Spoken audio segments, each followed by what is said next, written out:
University of Minnesota Golden Gophers announced a new head coach this week. With us now, former colleague, player that I played with back at Fargo South. He's a standout at University of Minnesota. Justin Konzemius, many of you here know him as the Fargo Flash, does some radio in our community. Justin, great to get back with you, my friend. I guess I want to start here. I know you've got somewhat of a relationship with Coach Kill. I'm assuming you were pretty stunned by his presser. What was your initial reaction when you saw his presser and heard the news?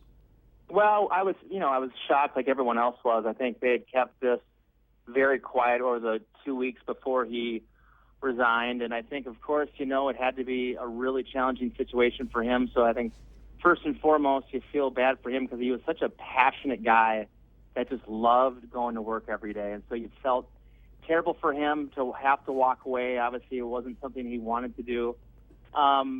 But at the same time, I was glad it wasn't the cancer.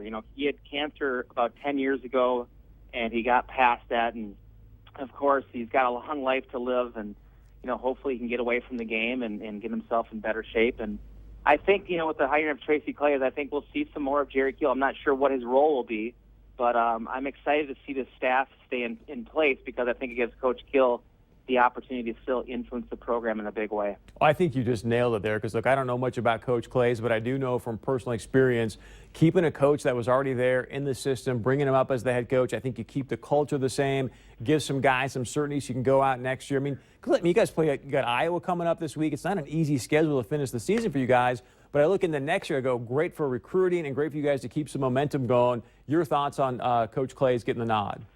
Well, I think he obviously has been around with Jerry Kill for 21 years, and so he really is going to carry on exactly what they had started here. I was just saying this morning on the local radio here in the Twin Cities, I look at next year as year 6 of really Jerry Kill. I think there'll be a couple changes, obviously, which I think is a good thing. Tracy Claeys isn't really the emotional guy Jerry Kill is, so he keeps an even keel on the sideline. I think the big question will be how can he recruit? I think Jerry Kill was a very charismatic coach. He won over the fans. He won over the recruits. I think that's going to be the big challenge for Tracy Claeys is can he go into a living room and close a deal with a 17-year-old kid along with his parents? And then on the flip side, can he run around the community and go raise a bunch of money to help build Big Ten facilities that need to be built to compete with the Michigans and the Ohio States? So let's talk about this, probably the most important question of the night, man. Why did you guys kick the field goal against Michigan? Well, some poor clock management there. And Tracy Claeys mentioned this. He was the clock manager on the staff with Jerry Kill. Get out of here. So he did everything that he could do in those 4 days to get ready for Michigan. The one thing he forgot to do, was delegate the duty of controlling of someone to watch the clock. And so it obviously got away from them. In a perfect situation, you knew the time was going to be clicking once they put that ball back in play. They should have spiked it, and then you throw it, and then you run it. And if you don't make it, then you kick the field goal. I think given the situation, you're 18 inches away from beating a number 15 ranked team to keep the brown jug, a packed house on a primetime with a primetime TV audience. I like the decision to go for it. I didn't love the call. And I think if I could do anything to go back, I always say when you're in those situations, you got to give the football to your playmaker.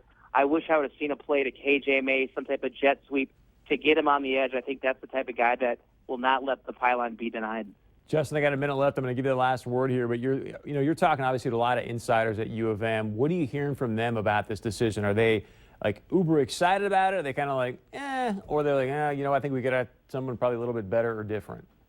No, people are really excited. I think people knew there's 2 different ways to go. You stay with the staff. You have a lot of continuity. Where this program was 5 years ago with Tim Brewster was an absolute wreck. And so people see this, again, as kind of an extension of what is being built here. This year's been disappointing. There's been a number of injuries, and we're going against what I think is probably the toughest schedule in college football. And so we haven't gotten the breaks we would have needed to be a competitive team this year. That being said, we both know this, to fire a staff and to start over, well, that stinks, and no one wants to do that. I think they knew that with the money we were going to pay for a coach, let's give this guy a chance to keep the staff alive, maybe make some wrinkles to the offense, and see if they can get back in the upper part of the Big Ten and keep this program competitive. Yeah, I mean, Coach Kill clearly had y'all going at least in the right direction. So good luck this weekend, man. Down in Iowa City, that's a great place to play a game. Obviously, Gene Taylor, former AD at NDSU, now down at Iowa, should be a great game against number 8. Man, you guys pick an upset there. things will look good for 2016. The Fargo Flash, Justin Kenzemius, Fargo South standout, University of Minnesota Gopher standout. Thanks for your time, Jay. Great for seeing you, Chris. We'll talk to you soon, buddy. All right, stay with us when we come back. Go Gophers, go Bruins. East Grand Forks School Board apologizes to Tony Perkins, but we have no idea what exactly for. We'll talk about that right after this, and also join our conversation multiple ways. You can go to our Facebook page, email us, call us. We'll be right back.